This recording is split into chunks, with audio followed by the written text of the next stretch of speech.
¿Qué es codiciar? La palabra hebrea kamat es muy interesante. No siempre se utiliza en un sentido negativo, pues simplemente viene a significar desear algo o deleitarse en ello. En muchas ocasiones se utiliza de forma muy positiva. En el libro de Cantar de los Cantares de Salomón, la amada dice de su amante: bajo la sombra del deseado me senté. Toda joven que sepa lo que es el amor puede al menos adivinar el significado de una frase así. Pero la palabra deseado es la misma que equivale a codicia. De hecho, en el versículo 5:16, la joven llega a afirmar de su amado que es todo él codiciable. Literalmente significa deseable o que provoca deleite. Y es la misma palabra. No hay nada malo en eso. Es una joven muy extraña la que no piensa así del joven a quien ama. En la vida hay muchas cosas en las que podemos deleitarnos y es bastante normal que las queramos. Cuando el escritor afirma en el Salmo 19:10 que las palabras de Dios deseables son más que el oro, lo que está diciendo es que son más codiciables que el oro. Pedro estimula a los cristianos a que tengan este mismo sentimiento cuando les dice: desead como niños recién nacidos la leche espiritual no adulterada. Primera de Pedro 2:2. Pablo anima a un joven diciendo: si alguno anhela obispado, buena obra desea. Primera de Timoteo 3:1. La ambición y la visión, si el método y el motivo están centrados en Dios y no en uno mismo, son excelentes ayudas para el ministerio cristiano.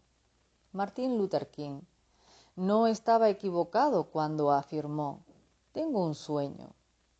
Su sueño era honroso y sus motivos puros.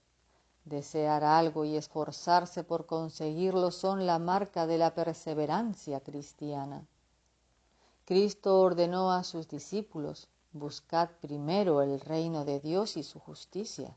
Mateo 6:33.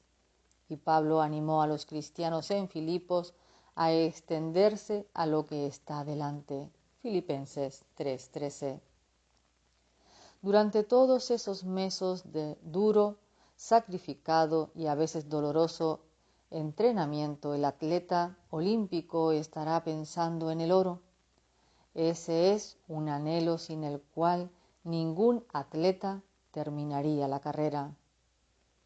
En este mundo se conseguirían muy pocas cosas sin ambición y visión, pero la moneda tiene dos caras.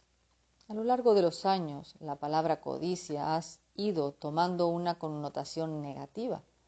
En cualquier caso, en la Biblia no hay ninguna palabra que solo pueda utilizarse en un sentido negativo.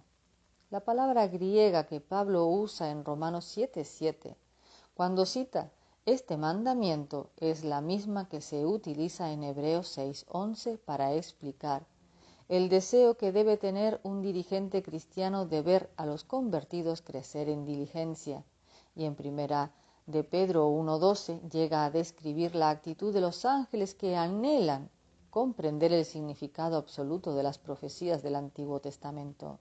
Por otro lado, no se puede negar el hecho de que cualquiera que sea la palabra utilizada tanto en el Antiguo como en el Nuevo Testamento, existe tal cosa como el deseo y el anhelo pecaminoso, y somos lo suficientemente sabios como para utilizar la palabra codicia en ese sentido.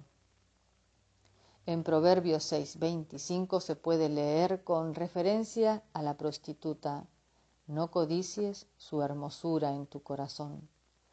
Es la misma palabra que se utiliza en Éxodo 20:17.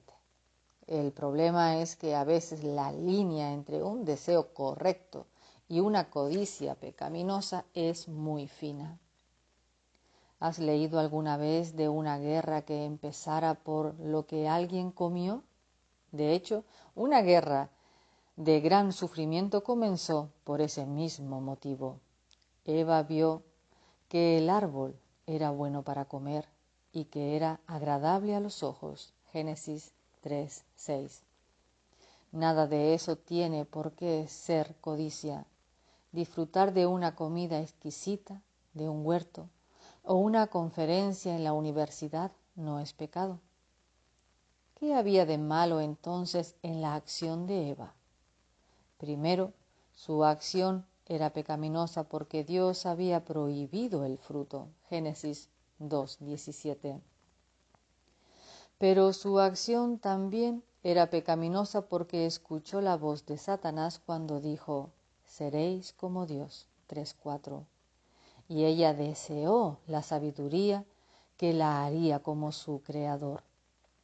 En los dos casos, Eva deseaba el fruto prohibido. Esa es una definición sencilla de la codicia: desear el fruto prohibido. La advertencia que hay en Éxodo 20:17 no va en contra de desear, sino de desear lo que pertenece al prójimo.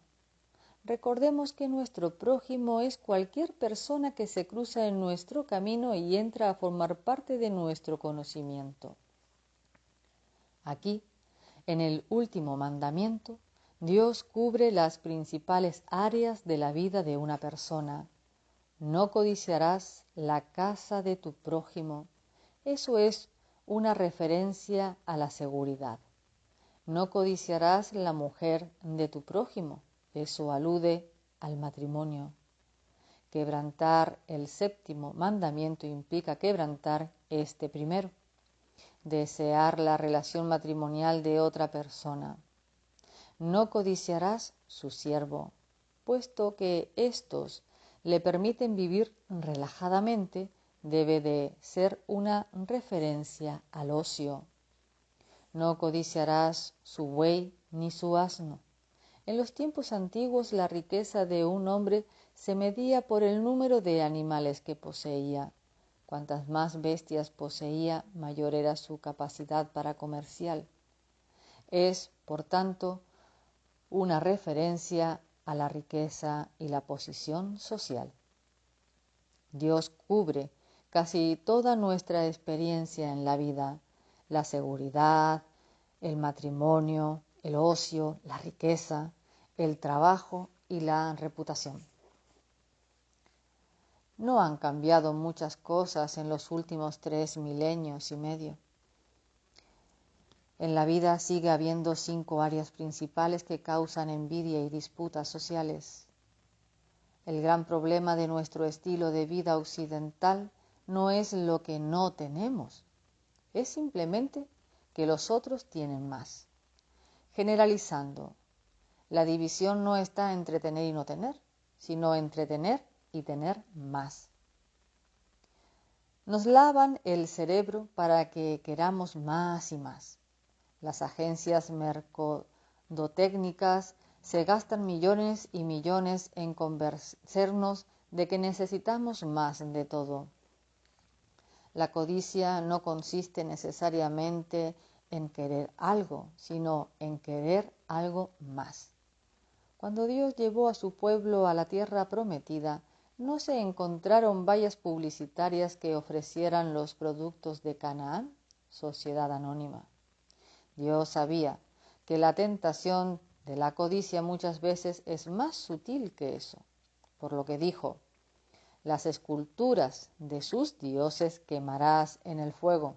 No codiciarás plata ni oro de ellas para tomarlo para ti, para que no tropieces en ello, pues es abominación a Jehová tu Dios. Deuteronomio 7:25. Advirtamos la forma en que Dios lo dice. No solo les advierte contra la codicia de los ídolos recubiertos de oro, dice: no codiciéis siquiera el oro que tienen.